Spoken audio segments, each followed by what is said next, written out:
প্রিয় লিসেনার্স, আবারও স্বাগতম জানাচ্ছি আমাদের এবারে থার্সডে নাইটের 203তম এপিসোডের ষষ্ঠ এবং শেষ ঘটনায়। আজকের এপিসোডের ঘটনাগুলো কেমন লাগছে তা জানিয়ে ভিডিওর কমেন্ট সেকশনে কিন্তু কমেন্ট করতে ভুলবেন না। এছাড়া আমাদের ফেসবুক পেজ আর গ্রুপ তো রয়েছেই, আফনান দ্য হরর ওয়ার্ল্ড নামে, সেখানে কেউ আপনারা আপনাদের মতামত জানাতে পারেন।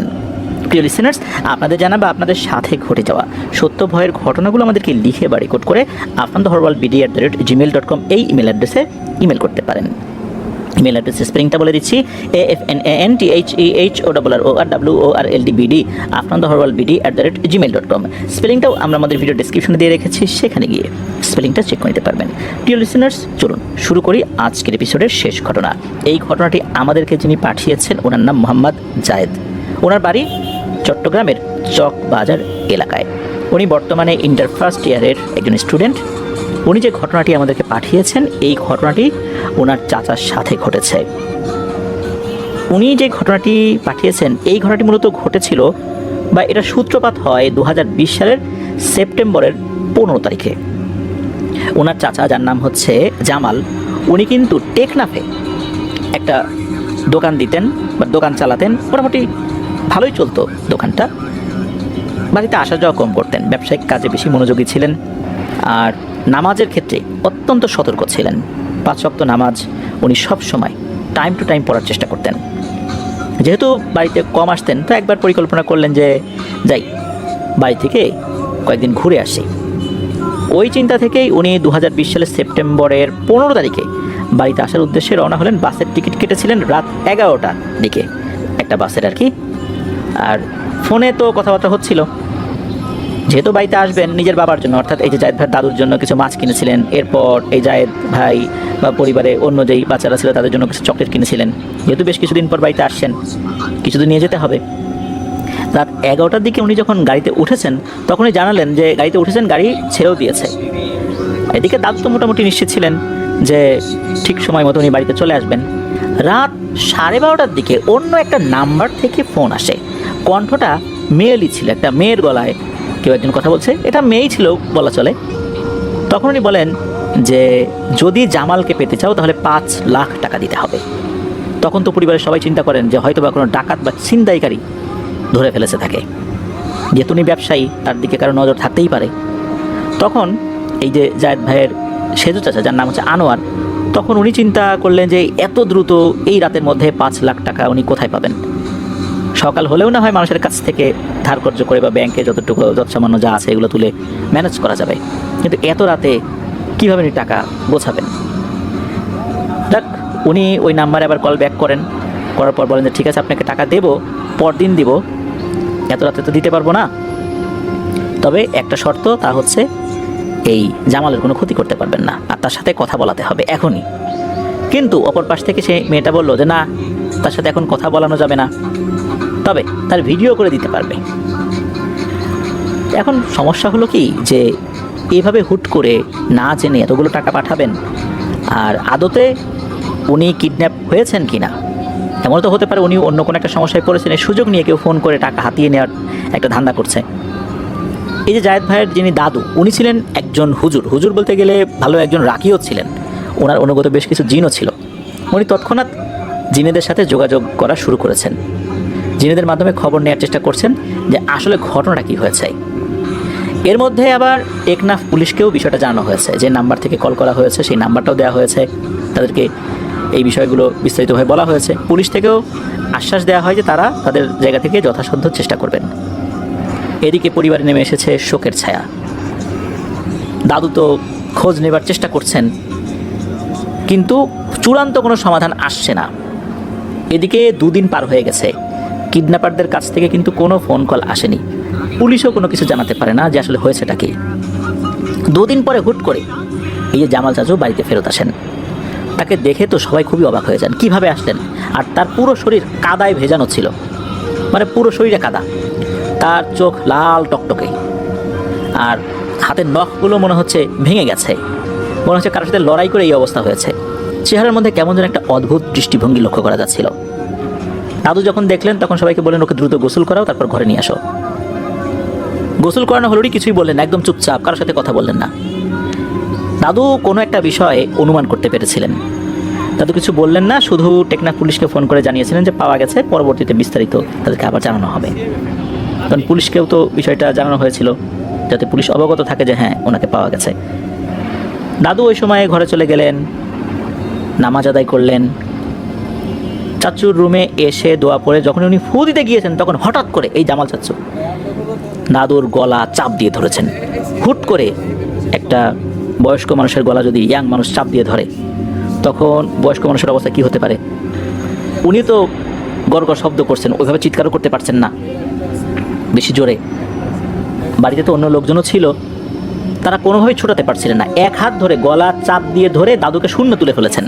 4-5 জন মিলে অনেক চেষ্টার পর মানে একদম মরমর অবস্থা হয়ে গেছিল দাদুর, তখন ওনাকে ছাড়াতে সক্ষম হন। এর পরপরই এই জামাল চাচা উনি সেন্সলেস হয়ে পড়ে যান। সাময়িক সময়ের জন্য দাদুও সেন্সলেস হয়ে গিয়েছিলেন, তবে সেন্স যখন চলে এসেছে তখন উনি দেখলেন যে তখনও কিন্তু এই জামাল চাচা সেন্স নাই। উনি বললেন যে দ্রুত ওকে দড়ি দিয়ে বেঁধে ফেলো। তাকে দড়ি দিয়ে বেঁধে ফেলা হলো। এরপর দাদা কী করেছেন, উনি একটা ঘরে গিয়েছেন, ওনার যে ঘরটা, দরজা বন্ধ করে দিয়ে উনি কী যেন করছেন। হঠাৎ করে ভেতর থেকে অদ্ভুত টাইপের কিছু শব্দ আসছিল। আর কোনো জিনিস যদি তেলে ভাজা হয়, সেই জিনিসের সাথে যদি পানি থাকে তাহলে কিন্তু চট চট চট চট শব্দ বেশি হয়। যখন কোনো মাছ তেলে ভাজার জন্য ছেড়ে দেওয়া হয় তখন কিন্তু চট চট শব্দ বেশি হয়, কারণ মাছের সাথে কিন্তু একটু পানি থাকে। আর তেলের সংস্পর্শ, বিশেষ করে গরম তেলের সংস্পর্শে যদি পানি থাকে তাহলে কিন্তু এরকম শব্দ হয়। ওরকম শব্দ হচ্ছিল। এবার আর একটা বিষয় দেখা গেল, সেটা হলো বাড়ির ভিতরে এমন বিশ্রী দুর্গন্ধ ছড়িয়ে পড়েছে, মনে হচ্ছে খুবই বিশ্রী দুর্গন্ধযুক্ত কোনো মাংস গরম তেলে ভাজা হচ্ছে। এরকম কিন্তু চলছিল অনেকক্ষণ। প্রায় 30 মিনিট পর দাদু ঘর থেকে বেরিয়ে এলেন। ওই ঘরে কিন্তু এই জামাল চাচাও ছিল। বের হয়ে এসে বললেন যে দোকান থেকে কাফনের কাপড় নিয়ে আসো, আর জামালকে শেষ বিদায়ের জন্য তোমরা সবাই প্রস্তুতি নাও, কেননা জামাল আর পৃথিবীতে নেই। এই কথা শোনার সাথে সাথে পরিবারের সবার মাথার উপর যেন আকাশ ভেঙে পড়ল। এ কী কথা, একটু আগেই না জীবিত ছিল, সে কীভাবে মারা গেল? উনি তো সুস্থই ছিল। দাদু কান্নায় ভেঙে পড়লেন এবং বলতে শুরু করলেন এমন কিছু কথা যা আসলে কেউই জানতো না। তা হচ্ছে, দাদু জানতে পেরেছিলেন তার পাঠানো জিনের মাধ্যমে। সেটা হচ্ছে, এই জামাল চাচু যখন টেকনাফে ব্যবসা করছিলেন, ওখানে একটা মেয়ের সাথে ওনার সম্পর্ক হয়। তবে এই মেয়েটা যে অমুসলিম ছিল, এটা কিন্তু মেয়েটা কখনোই জামাল চাচুকে বলেননি। তার আচার আচরণ, চলাফেরা, হাবভাব সব কিছুতে কিন্তু একটা মুসলিম মেয়ে যেভাবে চলাফেরা করে এরকম ভাবটা ছিল। জামাল চাচু তো 5 ওয়াক্ত নামাজ কালাম পড়তেন। উনি যখনই বুঝতে পেরেছেন যে মেয়েটা মুসলিম নন, তখনই তো উনি বেঁকে বসেছেন যে এটা কীভাবে সম্ভব, আমি তো অমুসলিমকে বিয়ে করতে পারবো না, আমার ধর্ম তো সেটা অ্যালাউ করে না, আমি তো এটা করবো না। তখন নাকি ওই মেয়েটা ক্ষিপ্ত হয়, এবং ক্ষিপ্ত হওয়ার একটা পর্যায়ে জামাল চাচুর উপরে ভয়ঙ্কর রকমের কালো জাদু প্রয়োগ করে, এবং প্রথমে করেছে বশীকরণ জাদু। বশীকরণের মাধ্যমে ওনার সাথে এমন কিছু কাজ করেছে যেটা সম্পূর্ণরূপে জামাল চাচুর অনিচ্ছাতে। পরবর্তীতে এটা করে ওনাকে ব্ল্যাকমেইল করার চেষ্টা করেছে। জামাল চাচু বলেন, না তো আমার তো এরকম কোনো কিছু মনে পড়ে না। তখন মেয়েটা এমন বান মেরেছে যে জামাল চাচুকে শেষ করে দিয়েছে। তবে এই যে বাসে উনি উঠলেন, কিভাবে হারিয়ে গেলেন, এটা এক রহস্য। বাসে ওঠার পর বাসের ভেতর থেকেই নাকি উনি গায়েব হয়ে গিয়েছিলেন, এমনটাই অনুমান করা হয় আর কি।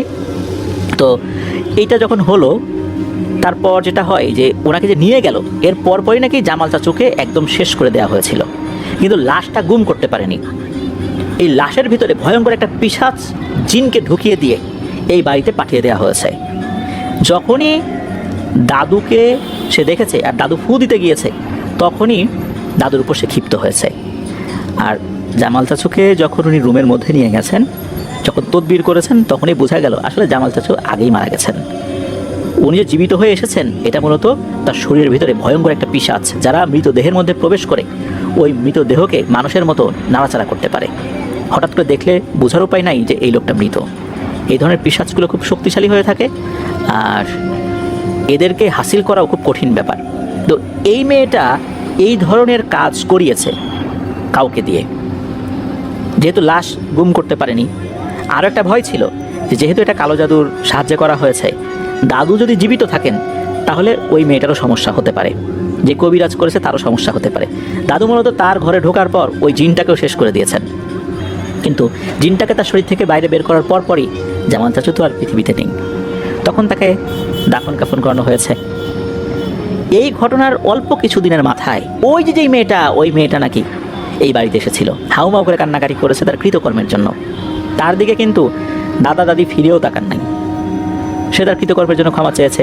দাদি নাকি বলেছিল যে তুমি তাকে পছন্দ করো, সেটা তুমি আমাদেরকে এসে বলতে পারতা। তুমি ভিন্ন ধর্মের, এইটাও তো একটা উপায় আছে আমাদের ধর্ম মতে কীভাবে এটা করা যায়। তুমি সেটা না করে আমার ছেলের এত বড় ক্ষতিটা কেন করতে গেলা? কাজটা তো তুমি ভালো করো নাই। তোমার বিচার আল্লাহর কাছে দিয়ে রেখেছি, আল্লাহই তোমার বিচার করবেন। ওই মেয়েটা পরিবারের অন্য সদস্যদের সাথেও কথা বলেছিল, কান্নাকাটি করেছিল, হাত পায়ে ধরে বসেছিল দীর্ঘক্ষণ। এরপরেও কিন্তু দাদা দাদি ক্ষমা করেননি। দাদা নাকি এই ঘটনার পর ওই মেয়েটাকে মেরে ফেলার জন্য সব ধরনের ব্যবস্থা করেছিল তার জিনকে দিয়ে, কিন্তু দাদি এটা করতে দেন নাই। দাদি চেয়েছিলেন যে এরকম একটা কাজ করে শেষ বয়সে এসে দাদুর হাত মানুষের রক্তে রঞ্জিত না হোক, যে উনি তদবির করে জিন পাঠিয়ে ওই মেয়েটার ক্ষতি করবেন। জিনিসটা আসলে আল্লাহ এটা ভালোভাবে নেবেন না। এই জন্য দাদি বলেছিলেন যে আমি আল্লাহর কাছে বিচার দিয়ে দিয়েছি, আল্লাহই বিচার করবেন। মেয়েটা অনেক কান্নাকাটি করার পরও দেখলেন যে কোনো কাজ হবে না, এরপর ওই বাড়ি থেকে চলে যান। আর ওই মেয়েটার এখন কি অবস্থা এটা কেউ জানে না, তার কি হয়েছে না হয়েছে, সে এখন কি করছে এটাও ওই পরিবার থেকে কোনো খোঁজ খবর রাখেনি। এটাই ছিল ঘটনা। প্রিয় লিসেনার্স, আসলে এই যে ঘটনাটা যেটা আমরা শেয়ার করলাম, আপনারা এই ঘটনাটা কিভাবে চিন্তা করবেন আমি ঠিক জানি না। তবে কেউ যখন কারো প্রতি খুব বেশি আকৃষ্ট হয়ে যায়, হঠাৎ করে তার থেকে যদি বিচ্যুত হয়ে যায় বা সে অস্বীকার করে বা গ্রহণ না করে, তখন অনেকেই কিন্তু এই ধরনের পথে হাঁটতে থাকেন। কিন্তু এটা মোটেও উচিত নয়। কালো জাদুর আশ্রয় নিলে এর একটা প্রভাব অবশ্যই থাকবে। তবে এই ঘটনার মধ্যে এমন কিছু বিষয় রয়েছে যা পুঙ্খানুপুঙ্খভাবে বিবরণ দেওয়া আসলে সম্ভব নয়। দাদু যতটুকু বলেছিলেন তার অংশ বিশেষ বলা হয়েছে, সব কিছু বলাটা হয়তো বা ঠিকও হবে না। যতটুকু বলা যায় আমরা ততটুকুই বলার চেষ্টা করেছি। এটাই ছিল ঘটনা। ধন্যবাদ জানাচ্ছি আজকের এপিসোডে যারা ঘটনা পাঠিয়েছেন, ধন্যবাদ জানাচ্ছি যারা ধৈর্য ধরে পুরো এপিসোডটি শুনেছেন। প্রিয় লিসেনার্স, আপনাদের পাঠানো ঘটনাগুলো দিয়ে অনেকটা পথ আমরা এগিয়ে যেতে চাই। আপনাদের পাঠানো ঘটনাগুলোই আমাদের চলার পথের পাথেয়। ঘটনা না পেলে কিন্তু আমরা আমাদের এপিসোডগুলো কিন্তু রান করতে পারবো না, থেমে যাবে আপনাদের হরর ওয়ার্ল্ডের পথ চলা। এই জন্য বলি, আপনাদের জানা বা আপনাদের সাথে ঘটে যাওয়া সত্য ভয়ের ঘটনাগুলো আমাদেরকে লিখে বা রেকর্ড করে ইমেল করুন আপনাদেরহরওয়ার্ল্ড@gmail.com এই ইমেল অ্যাড্রেসে। তবে একটা কথা, আমরা সত্য ভয়ের ঘটনা প্রচারে বিশ্বাসী, আমরা আমাদের জায়গা থেকে সেই চেষ্টাটা করি। তবে সব ঘটনার সত্যতা তো আমরা নিশ্চিত করতে পারি না, এটা আমাদের অক্ষমতা, এটা আমাদের একটা বড় ধরনের অক্ষমতায় বলতে হবে, এটা আসলে সম্ভব নয়। এই জন্য আমাদের এই অক্ষমতাকে আপনারা ক্ষমা সুন্দর দৃষ্টিতে দেখবেন। সত্য ভয়ের ঘটনা যদি না পাই, কখনো বানিয়ে বানিয়ে ঘটনা বলতে হয়, তাহলে আমাদের পথ চলা আমরাই থামিয়ে দেব। এটা নিয়ে আমরা আর কাজ করব না। আপনাদের কাছ থেকে আমরা যতদিন ঘটনা পাবো, আমাদের পথ চলাও এভাবেই ইনশাল্লাহ চলতে থাকবে। আল্লাহ আমাদের এই প্রচেষ্টাকে কবুল করুন, আমাদের সকল লিসেনারকে কবুল করুন। আমরা একসাথে যেন অনেকটা পথ পাড়ি দিতে পারি, শুধু ভয়ের ঘটনার মাধ্যমে ভৌতিক বিনোদন নয়, এর থেকে যেন আমরা ভালো কিছু শিক্ষাও অর্জন করতে পারি, যা আমাদের সাদকায়ে জারিয়া হিসাবে থেকে যাবে। আল্লাহ আমাদের কবুল করুন, সবাইকে কবুল করুন। আমার জন্য দোয়া করবেন, আমার পরিবারের জন্য দোয়া করবেন, আপনাদের জন্য দোয়া রইল, আপনাদের পরিবারের প্রত্যেকের জন্য দোয়া রইল। মহান আল্লাহ সুবহানাহু ওয়া তাআলা আমাদেরকে ভালো রাখুন, সুস্থ রাখুন, নিরাপদে রাখুন, আপনাদের হরর ওয়ার্ল্ডের সাথে রাখুন। আসসালামু আলাইকুম।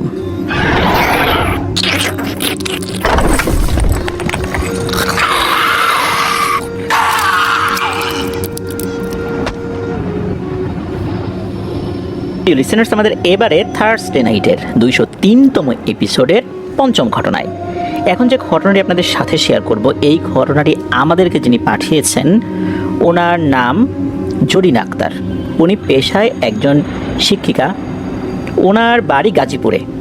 এর থেকে বেশি কিছু আমরা জানাতে পারছি না বলে আন্তরিকভাবে দুঃখিত, কেননা উনি এর থেকে বেশি প্রকাশের অনুমতি দেননি। যদিও বা উনি ওনার বিস্তারিত ঠিকানা আমাদেরকে দিয়েছেন। উনি এটাও জানিয়েছেন যে উনি যখনই আমাদেরকে ওনার সাথে ঘটে যাওয়া ঘটনাটি পাঠানোর চেষ্টা করেন, তখনই বিভিন্ন ধরনের সমস্যা উনি ফেস করেন।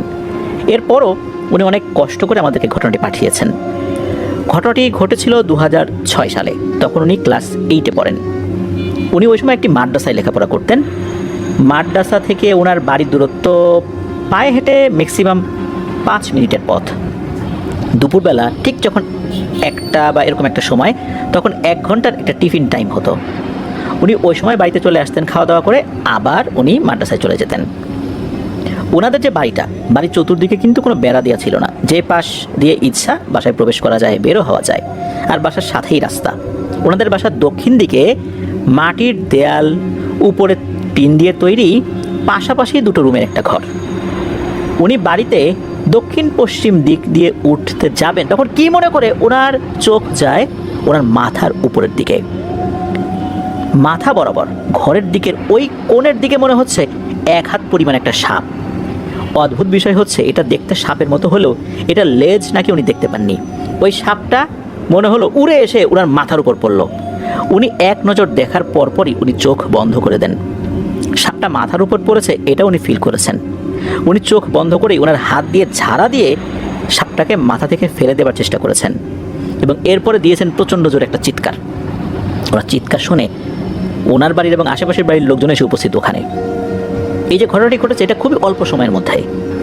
ওনার সাথে কি হয়েছে সবাইকে যখন এটা বললেন, বাড়ির লোকজন তো তন্ন তন্ন করে খোঁজার চেষ্টা করলেন সাপটা আশেপাশে কোথাও আছে কিনা। না, কোথাও কোনো সাপ নেই। আর একটি বিষয় হচ্ছে, সাপটা যেখান থেকে মাথার উপর এসে পড়েছিল ওইখান থেকে পড়লে ওই জায়গার আশেপাশে থাকা পাতা বা অন্য কোনো ময়লা কিন্তু আশেপাশে পড়ার কথা না, এমনটা কোনো কিছু কিন্তু দেখা যায়নি, কোনো আলামত ছিল না। উনি ঘরে ঢুকলেন, ঢোকার পর শুটকি ভর্তা দিয়ে ভাত খেয়ে আবার মাদ্রাসা চলে গিয়েছেন। আবার বিকেলবেলা মাদ্রাসা ছুটি হবার পর বাসায় ফেরত এসে কাঁথা মুড়ি দিয়ে শুয়ে পড়েছেন। ওই দিন ওনার মা গিয়েছিলেন এই জৈনাপুর নানা বাড়িতে বেড়াতে। ওনার মা আস্তে আস্তে সন্ধ্যা হয়ে যায়। ওনার মা এসে দেখেন যে জৈনাপুর শরীরে প্রচণ্ড জ্বর। ওনার মা মাগরিবের নামাজের পর ওনার সাথে ঘটে যাওয়া ঘটনাটি শুনেছেন মূলত ওনার ছোট ভাই বোন এবং ভাবিদের কাছ থেকে। এদিকে মাগরিবের পর থেকে জ্বরের সঙ্গে শুরু হয়েছে তীব্র মাথা ব্যথা। ওনার বড় ভাই জ্বর এবং মাথা ব্যথার ওষুধ এনে খাইয়ে দিয়েছেন, তারপর এক চুল পরিমাণ মাথা ব্যথাও কিন্তু কমেনি, বরং রাতের গভীরতার সাথে পাল্লা দিয়ে জ্বর এবং মাথা ব্যথা বেড়েই চলছে। ওনার মা এবং ছোট বোন ওনার মাথার কাছে বসে দোয়া পড়ে ওনার মাথায় ফু দিচ্ছিলেন, তাতেও কোনো কাজ হয় না। এরপর উনি ওনার মাকে বললেন, মা তুমি কালেমা পড়ো। ওনার মা, ভাই, বোন 3 জন মিলে কালেমা পড়া শুরু করেছেন যখন, এরপর নাকি অদ্ভুতভাবে ওনার মাথা ব্যথা কমতে থাকে। প্রায় 1 ঘন্টা ধরে কালেমা পড়লো। এ সময় ওনার মাথা ব্যথা কিন্তু অনেকটাই কমে গিয়েছিল। ঠিক ওনারা যখন ক্লান্ত হয়ে কালেমা পড়াটা বন্ধ করেছেন, ঠিক তখনই মাথা ব্যথা দ্বিগুণ বেড়ে যায়। এরপর উনি বললেন যে, মা তোমরা কালেমা পড়া বন্ধ করো না, এটা পড়া বন্ধ করলে আমার মাথা ব্যথা বেড়ে যায়। তো এভাবে কালেমা পড়া শুনতে শুনতে ওনার চোখ দুটো লেগে এসেছে। ঘরের মধ্যে ঘড়ি ছিল না তখন, রাত ওনার একটা আইডিয়া যে 11টা কি 11:30টার মতো বাজে আর কি। ওই সময় ওনার আবারও এই তন্দ্রাচ্ছন্ন ভাব কেটে যায়। শুধু উনি নন, ওনার সাথে যে ওনার মা, ছোট ভাই, বোন ছিল, তারাও শুনতে পান যে এই যে পাশের রুমটা, এই পাশের রুমে কোনো একটা অবয়বের উপস্থিতি হয়েছে। এই জিনিসটা মনে হচ্ছে এগিয়ে আসছে আস্তে আস্তে, 2 হাতে মাটি খুঁড়ছে। মাটি খুঁড়লে মাটি যদি পাশে ফেলা হয়, ছুঁড়ে ফেলা হয়, তখন কিন্তু একজন শব্দ হয়, মনে হচ্ছে ওরকম শব্দ হচ্ছে। আরও একটা অদ্ভুত বিষয় হচ্ছে, শুকনো পাতার উপর কেউ যদি হেঁটে যায়, ভারী কিছু স্পেশালি যদি হেঁটে যায়, তখন যেরকম মরমর আওয়াজ হয় ওরকম আওয়াজ হচ্ছে। ঘরের 4 জন এটা শুনছে। আর এই শব্দটা এত কাছে চলে এসেছে, মনে হচ্ছে আর মাত্র 1 হাত বা তারও কম দূরত্বে এই শব্দটা হচ্ছে। এই শব্দটা রুমের পশ্চিম দিক থেকে আসছে। তখন এই জৈনাপুর আম্মু ওনার মেজো ছেলে, অর্থাৎ জৈনাপুর মেজো ভাইয়ের নাম ধরে প্রচণ্ড জোরে একটা চিৎকার দিয়ে ডাক দেন। এক ডাকেই ওনার ছেলে চলে আসেন, ওই ঘরে চলে আসেন। আসার পর কিন্তু আর কোনো সমস্যা নাই, সব কিছু একদম স্বাভাবিক। উনি বলেন, কি হয়েছে? তখন এই জৈনাপুর আম্মু বললেন যে, আমরা এই ঘরে কেউ আর ঘুমাবো না, এই ঘরে বড় একটা সমস্যা মনে হচ্ছে হতে যাচ্ছে, চল তোর ঘরে আমরা সবাই চলে যাব। এরপর এই মেজো ভাইয়ের ঘরে সবাই চলে আসেন। এই যে ঘটনাটা ঘটলো, এই যে একটা শব্দ হলো ভয়ঙ্কর, এরপরে কিন্তু এই জৈনাপুর কিন্তু আর কোনো মাথা ব্যথা নেই। এরপর তো ওই ঘরে গিয়েছেন, ওখানে কিন্তু ওই মেজো ভাবিও আছেন। মেজো ভাবি খাটের উপরে, তারপর উনি, মা, আর ফ্লোরে ওনার যে ছোটো ভাই বোন, ওনারা ঘুমানোর প্রস্তুতি নিচ্ছেন। এদিকে জৈনাপুর আম্মু বলছেন, আজকে কিন্তু ঘরের লাইট বন্ধ করছি না, লাইট আমরা জ্বালিয়ে রাখবো, কিন্তু লাইট জ্বালালে ঘুমাতে তো অসুবিধা হয়। তখন কি করলেন, একটা ছোট্ট কুপি বাতি এক পাশে ধরিয়ে রাখলেন। ওনারা শুয়ে পড়েছেন। 20 কি 25 মিনিট হয়েছে, হঠাৎ করে আগের মতোই আওয়াজ আসতে লাগলো।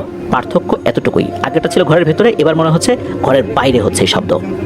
এবারে কিন্তু শুধু শব্দ নয়, মনে হচ্ছে বাইরে ঝড় তুফান শুরু হয়েছে, আর অনবরত মাটি উঠানোর শব্দ। সেই মাটিগুলো চতুর্দিকে ছুঁড়ে ফেলছে। কোনো শুকনো পাতার উপর যদি মাটি ছুঁড়ে দেওয়া হয় তখন কিন্তু এক ধরনের শব্দ হয়, ওরকম শব্দ হচ্ছে। সেই সাথে টিনের চালে হাঁটার মচমচ মচমচ শব্দ হচ্ছে। এইগুলো কিন্তু ওই ঘরে থাকা সবাই শুনতে পাচ্ছে। সবাই ভয়ে আতঙ্কে একদম জড়সড় হয়ে গেছে। ওনারা যে দোয়া দরুদ জানেন সেগুলো পড়ছেন, অনবরত দোয়া দরুদ পড়ছেন। কি পড়বেন না পড়বেন বুঝতে পারছেন না, যেটা জানেন ওটাই পড়ছেন। এভাবে অনেকক্ষণ চলে, থেকে চলছে। ফজর আজানের আগ পর্যন্ত এটা কিন্তু চলতে থাকে। ওই রাতের কথা ওনারা কেউই ভুলতে পারবেন না বলে জানিয়েছেন। সকালবেলা কিন্তু উনি সম্পূর্ণরূপে সুস্থ, মাথা ব্যথাও নাই, জ্বরও নাই। তো এরকম কিন্তু হলো আর কি। পরের রাত্রে আগের রাতের মতো কোনো ধরনের কোনো ভয়ঙ্কর সমস্যা না হলেও একটা সমস্যা কিন্তু হলো, তা হচ্ছে সারা রাত থেমে থেমে টিনের চালে ঢিল পড়ছে। যাই হোক, এরপর থেকে সকাল সন্ধ্যা জৈনাপুর আম্মু ওনাকে কোরআন বিভিন্ন আয়াত করে ফু দিয়ে দেন। ওনার পরিবার ভেবেছিলেন যে আস্তে আস্তে হয়তো ঠিক হয়ে যাবে, কিন্তু কে জানতো সমস্যা কেবল শুরু হয়েছে। এরপর থেকে সমস্যাটা দেখা দিল, উনি চোখ মেলে তাকাতে পারেন না। কেউ খাইয়ে দিলে চোখ বন্ধ করে খান। সারাদিন ঘরে শুয়ে থাকেন। ওয়াশরুমে যাওয়ার দরকার হলে আশেপাশে কেউ থাকলে তাদেরকে ডাকেন, তারা ধরে ধরে নিয়ে যায়, আবার ধরে ধরে এনে বিছানায় শুইয়ে দিয়ে যায়। এভাবেই চলছিল ওনার জীবন। ওনার মা এই জৈনাপুর যারা শিক্ষক ছিলেন তাদের কাছ থেকে পানি পড়া এনে খাইয়ে দিয়েছিলেন। এরপর জৈনাপুর মামাকে ওনার মা ফোনে সব কিছু জানানো হলো। উনিও ওনাদের এলাকার একজন হুজুরের কাছ থেকে দোয়া পড়া পানি নিয়ে আসলেন, আরও বেশ কিছু আমল নিয়ে আসেন। সেই আমলগুলো যাতে জৈনাপু করতে পারেন, এই পানিগুলো ব্যবহার করতে পারেন। ওনার মামা কিন্তু এই আহলে হাদিস সম্প্রদায়ের লোক, যার কারণে উনি তাবিজ গ্রহণ করার কিন্তু ঘোর বিরোধী একজন লোক। এদিকে মাত্র এই অল্প কয়েকদিনে জৈনা আপু এতটাই শুকিয়ে গিয়েছিলেন, এটা দেখে ওনার মামা সহ্য করতে পারেননি। উনি দেখলেন যে উনি যেই তদবির নিয়ে আসছিলেন তাতে তেমন কোনো কাজই হয়নি। এরপর উনি চিন্তা করলেন যে ভালো কোনো হুজুরের কাছে যেতে হবে, দেখা যাক উনি কী পরামর্শ দেন। এরপর উনিও বিভিন্ন হুজুর খোঁজা শুরু করলেন। ওনার মামা যখন বিভিন্ন ধরনের চিকিৎসা এনে দিয়েছিলেন, এরপর দেখা গেল যে ওই যে মাথা ব্যথার সমস্যা আবার শুরু হয়েছে। 2 মাস যাবৎ উনি ওনার মাদ্রাসায় যেতে পারেননি এই জৈনা আপু। আর কার কাছে যাবেন, কি করবেন, মানে বুঝতেই পারছেন না। ওনার মামা সকাল বিকাল ওনার মাকে ফোন দিয়ে জৈনাপুর খোঁজ খবর নিতেন। আর যেখানে কোনো হুজুরের সন্ধান পেয়েছেন সেখানে গিয়েছেন। সেখানে যাওয়ার পর এই সমস্যার সমাধানের জন্য কথা বলেছেন, চেষ্টা করেছেন, তদবির নিয়ে আসছেন, কিন্তু তেমন কোনো লাভ হচ্ছিল না। মাঝে মাঝে নাকি মাথা ব্যথা এমন পর্যায়ে পৌঁছাতো যে মাথার চুল টেনে ছিঁড়ে ফেলবেন এরকম করতেন, চুল ধরে টানতেন, হয়তো বা চুল টেনে ছিঁড়লে মনে হচ্ছে যে মাথা ব্যথা কমবে, এমন একটা অবস্থা। তো এর মধ্যে একটা ঘটনা ঘটে, তা হচ্ছে এক বিকেলবেলা জৈনাপুর ইচ্ছা হলো উনি রাস্তা দিয়ে একটু হাঁটবেন, কারণ ঘরের মধ্যে থাকতে থাকতে ওনার অবস্থাই খারাপ হয়ে গিয়েছিল, মানসিকভাবে উনি বিপর্যস্ত ছিলেন।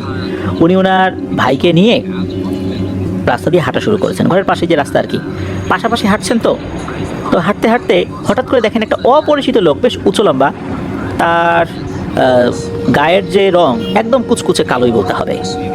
এই লোকটা হেঁটে আসছে সামনে দিয়ে। এই লোকটা এমনভাবে হেঁটে আসছে যে একটা মহিলা যে রাস্তায় হাঁটছে এই বিষয়ে তার কোনো ভ্রুক্ষেপ নেই। সে এমনভাবে হেঁটে আসছে মনে হচ্ছে জৈনাপুকে ধাক্কা দিয়ে ফেলে দিয়ে সে তার গতিতেই হেঁটে যাবে। যখন এরকম একদম হাঁটতে হাঁটতে কাছাকাছি চলে এসেছে তখন জৈনাপুর হাতটা খপ করে ধরে এক পাশে টান দিয়ে সরিয়ে এনেছে। তখন দেখা গেল ওই লোকটার যে হাঁটার গতি একটুও কিন্তু কমে নাই। সে যেদিক দিয়ে আসছিল ডানে বায়েও সরে নাই, সে ঠিক ওই দিক দিয়েই চলে গেল হাঁটতে হাঁটতে। এই বিষয়টা দেখে কিন্তু জৈনাপুর এবং ওনার ভাইয়ের মনে সন্দেহ হলো। ওনারা একটু পরেই পেছন দিকে ফিরেছেন, একবার দেখেছেন, এরপরে আবার ফিরেছেন, কি মনে করে দেখেন যে ওই লোকটা নাই। অথচ এত দ্রুত কিন্তু ওই লোকটার হারিয়ে যাবার কথা নয়, আশেপাশে নেমে গেলেও তার দেখতে পাওয়ার কথা, কিন্তু এমনটা কিন্তু হয়নি। তখন ওই ভাই বললেন যে মনে হচ্ছে বড় ধরনের ক্ষতি না করে এটা যাবেই না, তাড়াতাড়ি চল বাড়িতে যাই, এখন আর বাইরে থাকতে হবে না। সন্ধ্যার আগেই ওনারা বাড়িতে পৌঁছে গেলেন, বাড়ির কাছাকাছি ছিলেন আর কি। তবে সন্ধ্যার পর জৈনাপু ফিল করলেন ওনার শরীরটা ভালো লাগছে না।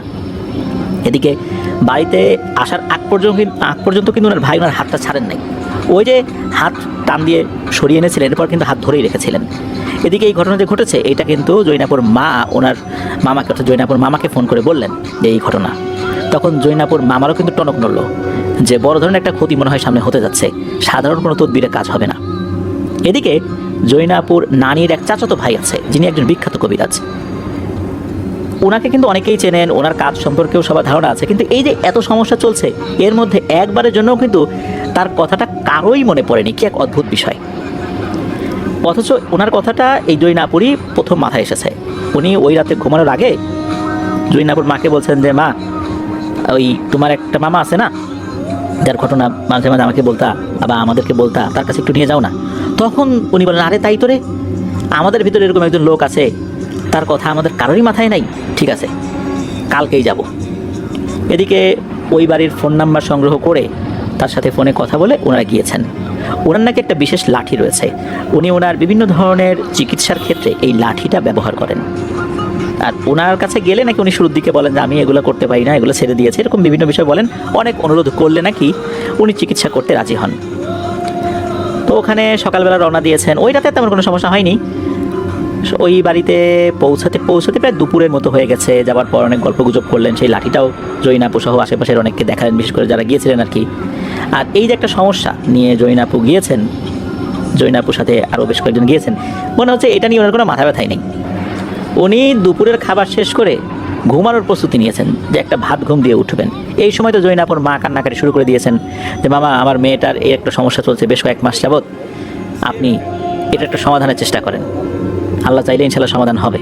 আর যদি না পারেন, না করে দেন, আমরা চলে যাই, মেয়েটার কষ্ট আর ভালো লাগছে না, হায়াত থাকলে সে বেঁচে থাকবে, আর না হলে থাকবে না। এই কথা শোনার পর নানা বলেন, ঠিক আছে যা, এখনই এখান থেকে সরে গিয়ে নিঃশ্বাস না ছেড়ে এক গ্লাস পানি আমার কাছে নিয়ে আয়।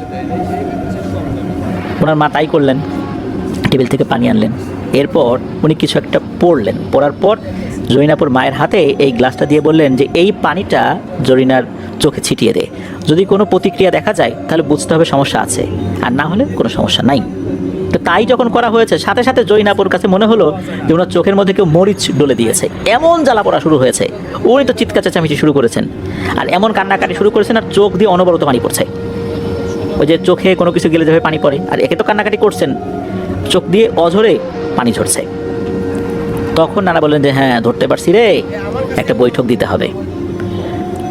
আগামীকাল আসবি, একদম একটা ধান কাটার কাঁচি আনবি, একটা নতুন পাতিল আনবি, আর নদীর উজানের পানি আর 101 টাকা নিয়ে আসতে হবে। তো এটা বলে দিলেন। তো পরে ছিল, তারিখটা ছিল হলো বৃহস্পতিবার আর কি।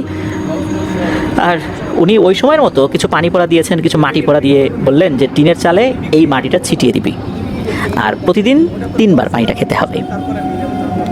এরপরে তো ওনারা বাসায় আসেন, আসার পর সেভাবেই কাজ করেন, টিনের চালের উপরে ওই মাটিটা ছিটিয়ে দেন।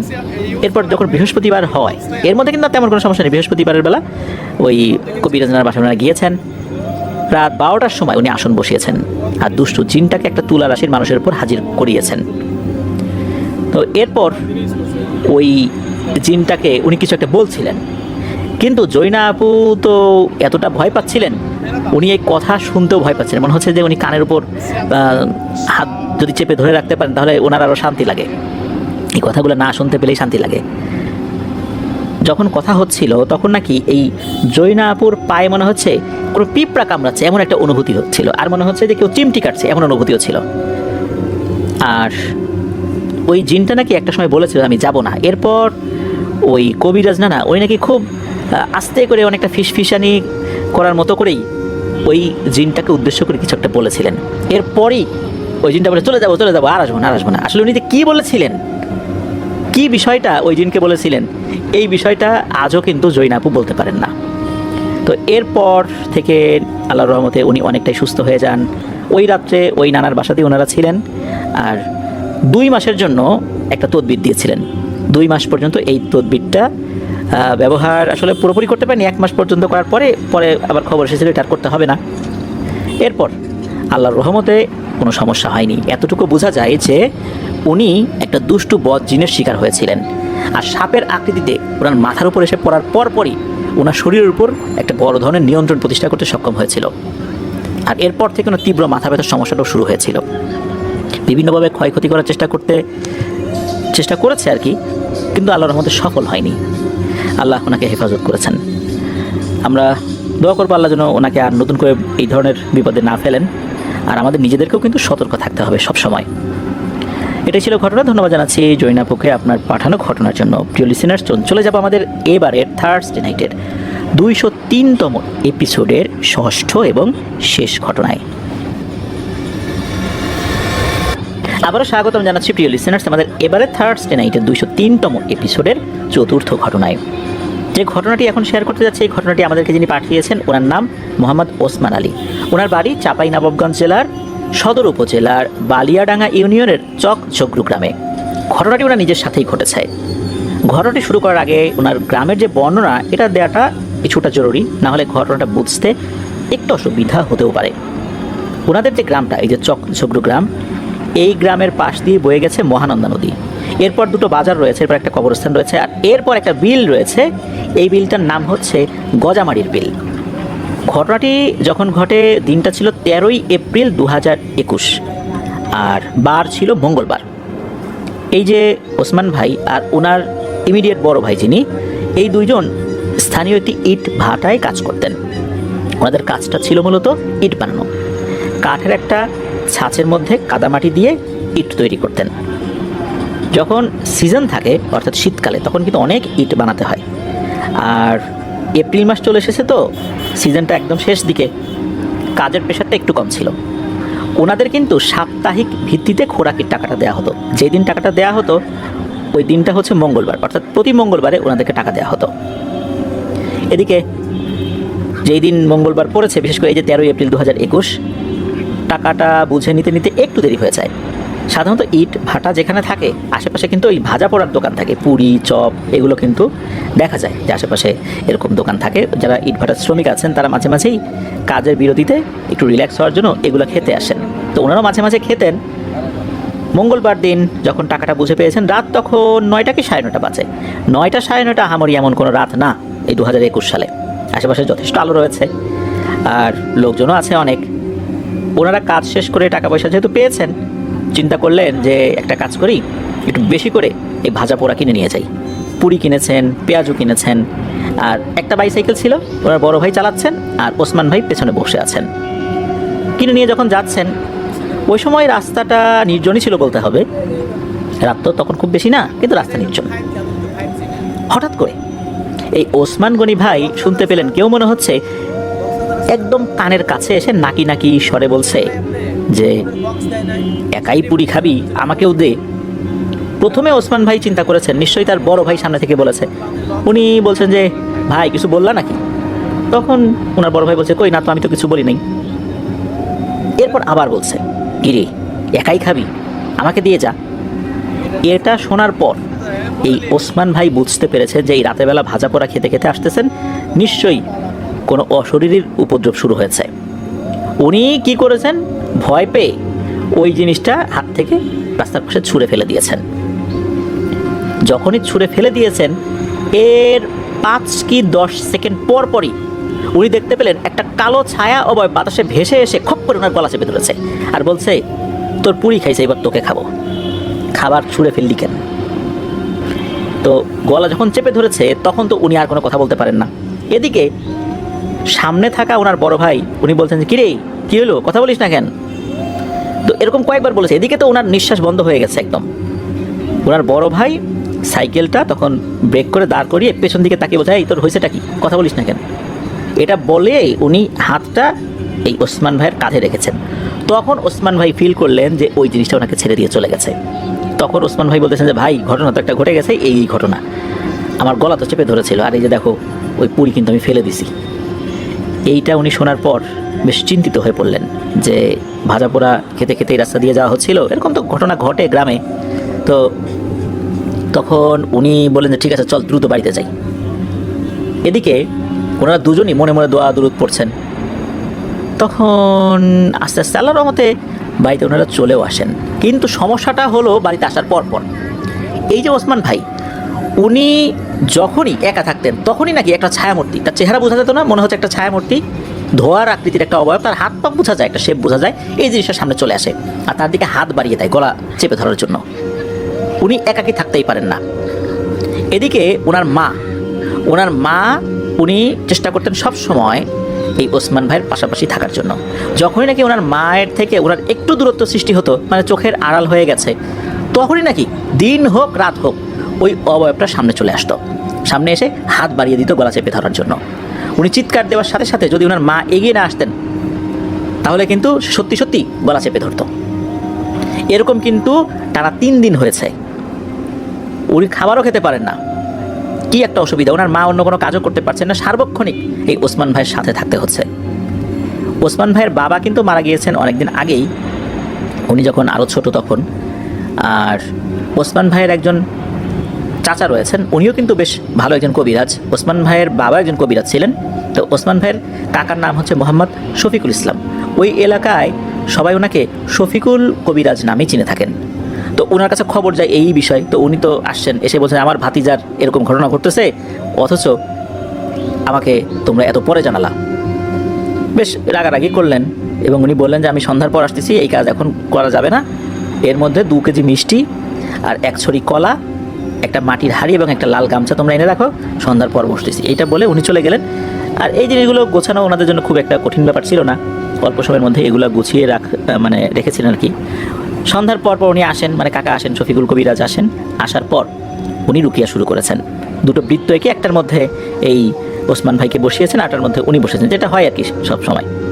কিছুক্ষণের মধ্যেই এই ওসমান ভাইয়ের শরীরটা ঝাঁকি দিয়ে ওঠে, বোঝা গেল তার শরীরের ভিতরে কিছু একটা এসে ভর করেছে।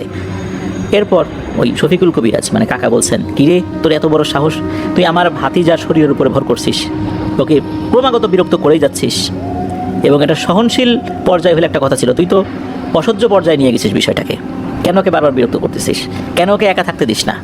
তখন নাকি ওই অবয়বটা ওসমান ভাইয়ের ভেতর থেকেই বলে ওঠে, ও তো খাবার ফেলে দিছে, ও আমাকে খাবার দিতে গিয়ে এমনভাবে ছুঁড়ে ফেলে দিছে, এতে ওই খাবারটারও অমর্যাদা করা হয়েছে। হ্যাঁ, খাবার আমি খাইছি, কিন্তু ওকেও ধরছি।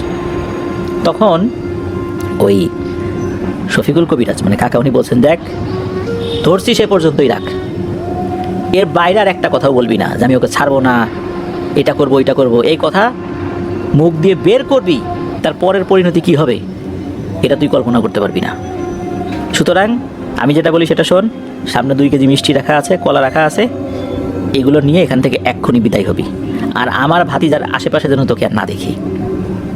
সাথে সাথেই নাকি ওই জিনটাই বিষয়টা মেনে নেয়। এরপর এই ওসমান ভাইকে ছেড়ে দিয়ে জিনটা চলে যায়। তবে যাওয়ার পর এই যে মিষ্টি এবং কলা, ওইটা পাশে একটা জায়গায় দিয়ে আসা হয়েছিল আর কি। এরপরে আল্লাহর রহমতে ওসমান ভাইয়ের সাথে এই বিষয় নিয়ে তেমন কোনো সমস্যা হয়নি। ওসমান ভাই জানিয়েছেন যে ওনার বাবা কিন্তু স্বাভাবিকভাবে মারা যাননি। ওনার বাবা কিভাবে মারা গিয়েছেন এটা পরবর্তীতে উনি লিখে আমাদেরকে ঘটনাটি পাঠাবেন। ধন্যবাদ জানাচ্ছি ওসমান আলী ভাইকে ওনার পাঠানো ঘটনার জন্য। আশা করছি আপনার কাছ থেকে আর অনেক ঘটনা ইনশাল্লাহ আমরা পেতে থাকবো। প্রিয় লিসেনার্স, চলুন চলে যাবো আমাদের আজকের থার্সডে নাইটের 203তম এপিসোডের 5ম ঘটনায়। প্রিয় লিসেনার্স, আমাদের এবারের থার্সডে নাইটের 203তম এপিসোডের 3য় ঘটনায়। এখন যে ঘটনাটি আপনাদের সাথে শেয়ার করবে, এই ঘটনাটি আমাদেরকে যিনি পাঠিয়েছেন ওনার নাম নাশিদুর রহমান নাজমুল। ওনার বাড়ি জামালপুর জেলার সদর উপজেলার গোড়ারকান্দা গ্রামে। ঘটনাটি এই গ্রামেরই একজন ব্যক্তির সাথে ঘটেছিল। আর ঘটনাটির সময়কাল 1975 কি 76 সালের দিকে। তখন কিন্তু আজকের যেই গোড়ারকান্দা গ্রাম, চারদিকে এত আলো দেখা যায়, তখন তো এরকমটা ছিল না। সন্ধ্যা নামলেই এক আদিম নীরবতা বিরাজ করত চারপাশে। সন্ধ্যার পরপরই মানুষজন খাওয়া দাওয়া করে ঘুমের প্রস্তুতি নিত, আবার কাক ডাকা ভোরে সবাই উঠে কাজে লেগে পড়ত। এই গ্রামের এক হত দরিদ্র কৃষক পরিবারে জন্ম নেয় আসর আলী। বাবার চরম দারিদ্র্য তাকে সেই শৈশবকালেই টেনে নিয়ে যায় কৃষি জমিতে। 8 কি 10 বছর বয়সে তার কৃষিকাজে হাতেখড়ি হয়। মাঠে বাবার জন্য ভাত নিয়ে যেত এই আসর আলী। বয়স বাড়ার সাথে সাথে আসর আলীকেও ধরতে হয় হালের লাঙল। উনি 14 কি 15 বছর বয়সে পুরো দস্তুর একজন কৃষক হিসাবে আত্মপ্রকাশ করেন। শুধু উনি নন, এই বয়সে আগেকার দিনে গ্রামের অনেক বাচ্চারাই কিন্তু পুরো দস্তুর কৃষিকাজ সম্পূর্ণরূপে আয়ত্ত করে ফেলতেন। আসর আলী বড় হচ্ছিল, বাবার সাথে মাঠে কাজ করত। যখন বিয়ের বয়স হলো, আসর আলীকে বিয়ে দেওয়া হলো পাশেরই একটা গ্রামে। তো সেই গ্রামের নাম হচ্ছে কাশারুপাড়া। বিবাহিত জীবন ভালোই চলছিল তার। সময়টা অগ্রহায়ণ মাস, চারদিকে তখন আমন ধান কাটার হিড়িক পড়েছে। এমনই এক অগ্রহায়ণ মাসের রাতে তিনি শ্বশুরবাড়িতে যাওয়ার জন্য বের হয়েছেন। তখন তিনি নিজ বাড়ি থেকে বের হয়েছেন মোটামুটি আনুমানিক বলা চলে রাত 9টা কি 10টা এরকম হতে পারে। ওই সময় ওনার স্ত্রী আবার তার বাবার বাড়িতে, মানে এই আসর আলী শ্বশুরবাড়িতে ছিলেন আর কি। উনি চিন্তা করেছেন যে পরদিন তো কাজ আছে, ওনার স্ত্রীকে উনি নিয়ে আসবেন পরদিন সকালবেলা, কারণ ধান কাটা হয়েছে, সেগুলো মাড়াই করতে হবে, সেই ধান থেকে কুড়া বা চটা এগুলো আলাদা করতে হবে, ধান পরিষ্কার করতে হবে। এই জন্য তার স্ত্রীর সহযোগিতা তার খুবই প্রয়োজন ছিল। তো উনি রওনা হয়েছেন গোড়ারকান্দা গ্রামের পুটিমারা পাড়া নামে একটা জায়গা রয়েছে, এই পাড়ার রাস্তা ধরে তিনি পথ চলতে থাকেন। সাথে একটা হারিকেন ছিল, ওই সময় তো ওনার টর্চ লাইট ছিল না, হারিকেন ছিল।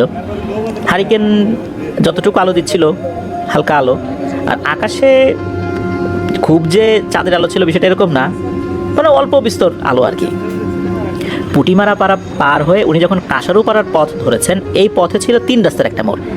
এই মোড় থেকে কিছু দূরে যাবার পর একটা পুল, মানে ছোট ব্রিজ পড়ে। এই পুলটা পার হবার পর উনি আন্দাজ করতে পারেন ওনার পেছন পেছন কেউ একজন আসছে। তিনি ভাবলেন কোনো মানুষ হয়তো বা আসছে। উনি পেছন দিকে তাকান, যত দূর চোখ যায় উনি পেছন দিকে তাকিয়ে কিন্তু কাউকে দেখতে পারলেন না। আসর আলী আবার পথ চলতে থাকেন। তখন কিন্তু আবার ঠিক একই রকম একটা হাঁটার শব্দ উনি শুনতে পান। তখন কিন্তু উনি যা বুঝার বুঝে গেছেন। উনি কিন্তু অনেক সাহসী একজন মানুষ ছিলেন, তবে ওনার উচ্চতা খুব বেশি ছিল না।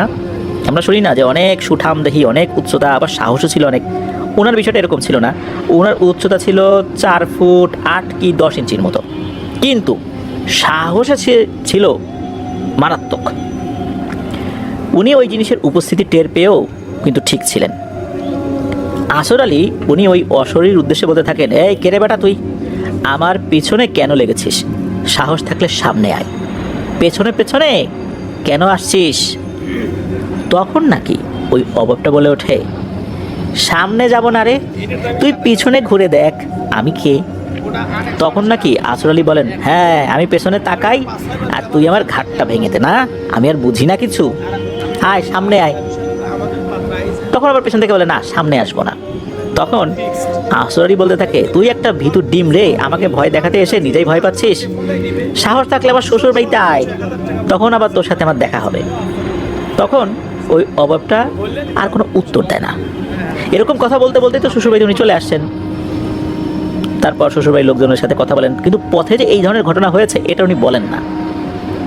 উনি খাওয়া দাওয়া করে শুয়ে পড়েছেন, সকালবেলা উনি ওনার স্ত্রীকে নিয়ে বাড়িতে ফেরত আসবেন এমনই পরিকল্পনা। তো গভীর রাতে একটা ডাক শুনে ওনার ঘুম ভেঙে যায়। আসর আলী ভাই, ও আসর আলী ভাই, একটু বাইরে আসেন না, আপনার সাথে কথা আছে। তো বেশ কয়েকবার এরকম ডাক উনি শুনলেন। শোনার পর চিন্তা করলেন যে কে এলো, শ্বশুরবাড়ির কোনো লোকজন কিনা, মানে আত্মীয় স্বজন কিনা, আশেপাশে তো যে ঘর বাড়িগুলো রয়েছে, তবে ওই সময় তো ঘর বাড়িগুলো একটু দূরে দূরেই ছিল। চিন্তা করলেন যে এখন যদি না উঠি, না কথা বলি, এরা আবার কি মনে করে। উনি বের হয়েছেন, তবে বের হওয়ার সময় হাতে একটা কুপি বাতি নিয়ে বের হয়েছেন। উনি যেই ঘরটাতে ছিলেন, এই ঘরটার চালটা ছিল কিন্তু সোনের, বেড়া ছিল পাটখড়ির, আবার ঘরে যে দরজাটা, এই দরজাটাও কিন্তু পাটখড়ি দিয়ে তৈরি করা, বাঁশের ফ্রেমের ভিতরে পাটখড়ি দিয়ে এই দরজাগুলো তৈরি করা হয়। তো উনি বাইরে বের হয়ে এসেছেন। বের হয়ে উনি কাউকেই দেখতে পান না, তবে কুপির আলো যতটুকু যায় একদম আলো শেষ প্রান্তে উনি দেখতে পান বড় আকারের গুইসাপের মতো কিছু একটা নড়াচড়া করছে, আর ওই জিনিসটা দূর থেকেই ফসফস শব্দ করছে। উনি চিন্তা করলেন যে এত বড় গুইসাপ কোত্থেকে এলো, আসতেই পারে, অনেক বড় গুইসাপও তো আশেপাশে দেখা যায়। উনি একটু এগিয়ে গিয়ে ওই গুইসাপটাকে তাড়ানোর জন্য উনি শব্দ করছেন, আমরা এরকম হুস হুস শব্দ করি না, ওরকম শব্দ করছেন। উনি দেখতে পান এই গুইসাপটা না গিয়ে ওনার দিকে এগিয়ে এসে শরীরটাকে অদ্ভুতভাবে মোচড়াচ্ছে। মাত্র 5 থেকে 6 সেকেন্ডের মধ্যেই মুচড়ে মুচড়ে সে একটা অবয়বের আকার ধারণ করলো, একটা বেটে আকৃতির মানুষের অবয়ব, তবে তার চেহারাটা ওভাবে বোঝা যাচ্ছে না। সে বলছে, আসর আলী, আমি কিন্তু তোর শ্বশুরবাড়িতে ইচ্ছা করে আসি নাই, তুই কিন্তু দাওয়াত দিয়ে ডেকে নিয়ে আসছিস, আমি আসছি। এখন এখন কি করবি? এখন তো আমি তোকে আক্রমণ করব। এই বলেই নাকি আসর আলীর উপর আক্রমণ করে। আসর আলীর হাতে থাকা কুপি বাতিটা মাটিতে পড়ে, কেরোসিন তেল মাটিতে ছড়িয়ে পড়ে, কুপি বাতিটাও বন্ধ হয়ে যায়, মানে নিভে যায়। আসর আলীর সাথে ধস্তাধস্তি চলতে থাকে এই অবয়বের। অল্প সময়ের মধ্যেই এই ধস্তাধস্তির একটা পর্যায়ে আসর আলী আশ্রে পড়েন এই পাটখড়ির যে বেড়া, ঘরের বেড়া, এটার উপরে। আর পাটখড়ির যে বেড়া, এর উপর যদি কেউ আশ্রে পড়ে, পাটখড়ি যদি ভেঙে যায়, মটমট মটমট শব্দ হয়ে যায় কিন্তু। তো এরকম সব যখন হয়েছে, আর এমন জোরে আশ্রে পড়েছে উনি, শ্বশুরবাড়ির লোকজন তো ঘুম থেকে জেগে উঠছে, এই কে রে কে রে, কী হলো কী হলো। তখন লোকজন বাইরে বের হয়ে এসে দেখে আসর আলী অজ্ঞান হয়ে পড়ে আছে, ওখানে কোনো অবয়বকে দেখা যায়নি। তাকে ঘরে নিয়ে আসা হয়, রাত্রেই জ্ঞান ফেরানো হয়। উনি ওই সময় বলেন এই ঘটনা, মানে পুরোটা খুলে বলেন রাত্রে আসার সময় কী হয়েছিল, এখন কি হয়েছে। তখন গ্রামীণ যেই টোটকা চিকিৎসা সেটা দেওয়া হয়। তবে উনি যে অসুস্থ হয়ে গেছেন, জ্বর আসছে, বিষয়টা এরকম না। সকালেও উনি স্বাভাবিকই ছিলেন। উনি ওনার স্ত্রীকে নিয়ে বাড়িতে চলে আসেন। তো বেশ কয়েকদিন স্বাভাবিকভাবেই যায়, সব কিছু স্বাভাবিকভাবে চলছে। তো উনি এরপরে দেখা যেত যে বিশেষ করে বর্ষাকাল আসলে উনি কিন্তু মাছ ধরতে যেতেন বিলের দিকে। উনি যখন বিলের দিকে মাছ ধরতে যেতেন, একটা নির্দিষ্ট এরিয়ার ভিতরে উনি মাছ ধরার চেষ্টা করতেন। তো উনি বাঁশের যে একটা মাচা, অনেকে এটাকে বানা বলে আর কি, এরকম বানা তৈরি করে এক পাশে চালি পেতে উনি মাছ ধরছেন আর কি। এই বানাটা ছিল ওখানে যেই একটা ব্রিজ আছে, ওটাকে চুনা ব্রিজ বলে, ওই চুনা ব্রিজের ওইদিকে। এই ব্রিজটা কিন্তু খালের উপরে। এই খালটা বেতঘর বিল থেকেই মূলত শুরু। ওখানে একটা বিল রয়েছে, বেতঘর বিল, এখান থেকে শুরু। তো উনি রাতে 1-2 বার চালি থেকে মাছ খালইতে তুলে নিয়ে রেখে দিতেন আর কি। এরপর আবার মাছ তুলতে যান। উনি লণ্ঠনের আলোতে দেখলেন যে কালো বেটে আকৃতির কে যেন তার এই চালির উপর বসে আছে। উনি দূর থেকে ধুমকে সুরে বললেন, এই কে রে তুই রে, আমার এখানে কি রে, তোর মাছ ধরার দরকার হইলে তুই মেরে নে, আমার এখান থেকে মাছ নিবি নাকি, আমার খালের ভিতর থেকে মাছ নিবি। এই কথা বলার সাথে সাথে নাকি ওই জিনিসটা মনে হয় একটা লাফ দিল। আসলে লাফ বলাটা ভুল, মনে হচ্ছে লাফ দিয়ে সে ওড়া শুরু করলো। এরকম অনেক দূর থেকে এসেই এই আসরের উপরে সে ঝাঁপিয়ে পড়লো, আর ঝাঁপিয়ে পড়েই কিল ঘুষি মারতে থাকে। আসর আলী তো বুঝে গেছে যে আরে এইটা তো সেই মেছো পিশাচ রে। আসর আলীও এই অবপের উপরে হামলা করে বসে। তখন কিন্তু অনেক রাত বলতে ফজরের আজান দিয়ে দিবে ভাব, এমন একটা সময়। এরকম পাল্টাপাল্টি আক্রমণ চলছে।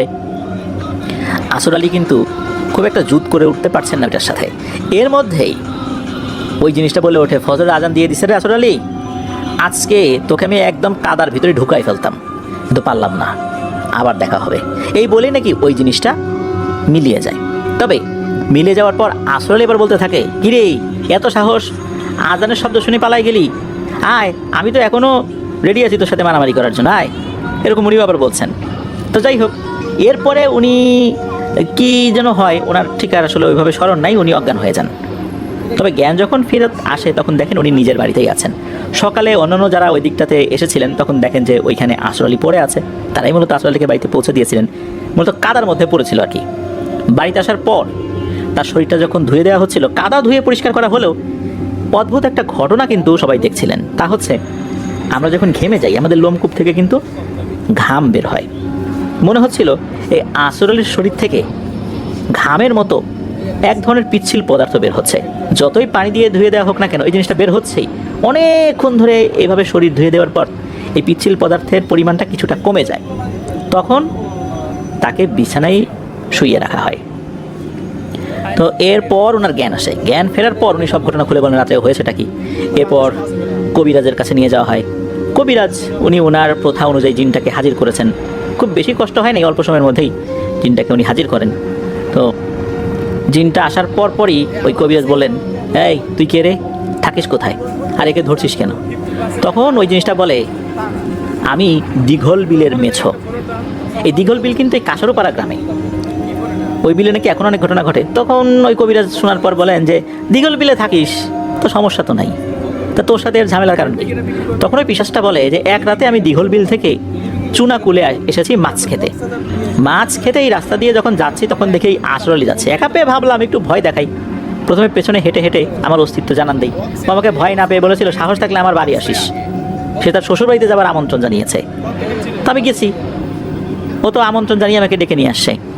আমি তো ওই রাত্রকে মেরেই ফেলতাম, ওর কত বড় সাহস, সে আমাকে চ্যালেঞ্জ করে। এদিকে তখন একটা ঘটনার প্রেক্ষাপটে শ্বশুরবাড়ির লোকজন শব্দ শুনে জেগে ওঠে, এই জন্য আর কিছু করতে পারি নাই।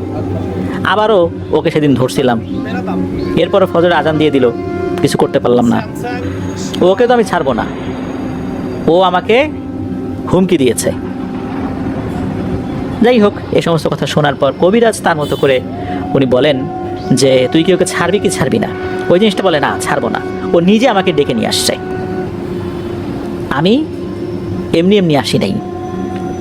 এই কথা শোনার পর কবিরাজ আর বেশি কথা বাড়ালেন না, উনি কিছু একটা পড়লেন, এরপর ওই জিনটা আসর আলীকে ছেড়ে দিয়ে চলে গেল। কবিরাজ এরপর একটা তদবির দিয়েছিলেন এবং বলেছিলেন যে এই তদবিরের মেয়াদ হচ্ছে 70 বছর। 70 বছর পর এই তদবিরের মেয়াদ কেটে যাবে। আসর আলী যদি এই সময়ের মধ্যে মারা যায় তাহলে এই জিনিসটা তার শরীর থেকে খুলে ফেলতে হবে, আর এর আগে এটা শরীর থেকে খোলা যাবে না। এই জিনিসটা যখন আসর আলী ব্যবহার করা শুরু করলেন তখন উনি কিছু কিছু জিনিস দেখতেন, যে উনি যখন ঘাস কেটে এক জায়গায় স্তূপ করে রাখতেন, পরে আবার ফেরত এসে দেখতেন যে ঘাসগুলো এলোমেলোভাবে ছড়িয়ে ছিটিয়ে আছে। আবার এরকম হতো যে উনি নির্জন স্থানে একাকী চলাচল করছেন, পেছন থেকে ডাকাডাকি করছে, পেছন দিকে তাকালে আবার কাউকে দেখা যেত না। তো এরকম হর হামেশাই হতো। আসর আলী উনি এসবে অভ্যস্ত হয়ে গিয়েছিলেন। ওনার চলার পথে অসংখ্যবার উনি এ ধরনের ছোটোখাটো ঘটনার মুখোমুখি হয়েছেন। 2020 সালে বার্ধক্যজনিত কারণে স্বাভাবিকভাবেই উনি মারা গিয়েছিলেন। এরপর ওই যে জিনিসটা কবিরাজ দিয়েছিলেন বহুদিন আগে, এই জিনিসটা কিন্তু খুলে রাখা হয়েছিল। এটাই ছিল আসর আলীর সাথে ঘটে যাওয়া ঘটনা। কবিরাজ কিন্তু ওই জিনটাকে বন্দিও করেন নাই, কিছুই করেন নাই। উনি বুঝেছিলেন যে আসর আলী যেহেতু তাকে আমন্ত্রণ জানিয়ে নিয়ে এসেছে, তাই এটাকে সহজে বিদায় করা যাবে না। তাই উনি অন্য ধরনের একটা পদ্ধতি অবলম্বন করেছিলেন, যাতে করে ওই জিনিসটা সরাসরি আসর আলীকে যেন ক্ষতি করতে না পারে। সেটাই হয়েছিল। এটাই ছিল ঘটনা। ধন্যবাদ জানাচ্ছি নাশিতুর রহমান নাজমুল ভাইকে ওনার পাঠানো ঘটনার জন্য। উনি এর আগে আমাদেরকে ঘটনা পাঠিয়েছিলেন। আশা করি এভাবেই ওনার পাঠানো ঘটনা আমরা আমাদের চ্যানেলে আর অনেক অনেক শেয়ার করতে পারবো ইনশাল্লাহ। প্রিয় লিসেনার, চলুন চলে যাব আমাদের এবারের থার্সডে নাইটের 203তম এপিসোডের চতুর্থ ঘটনায়।